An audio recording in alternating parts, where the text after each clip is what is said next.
Hello, and welcome to the month in markets. As developed nations began to ease lockdown measures and partially reopen their economies, equity markets had a slow but steady month. US markets picked up throughout the month.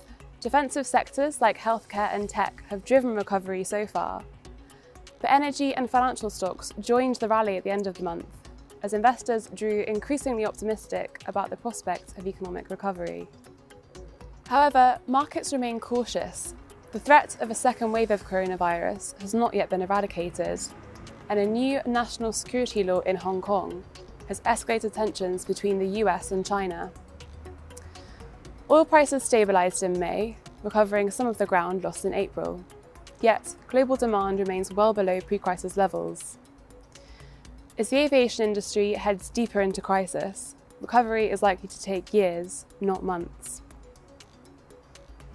Italy, Germany and Spain relaxed their lockdown measures this month and so far seem to have avoided a second wave of infections. This week, the European Commission announced a recovery package worth €750 billion. The package, which requires unanimous approval from EU member states, has considerable ramifications.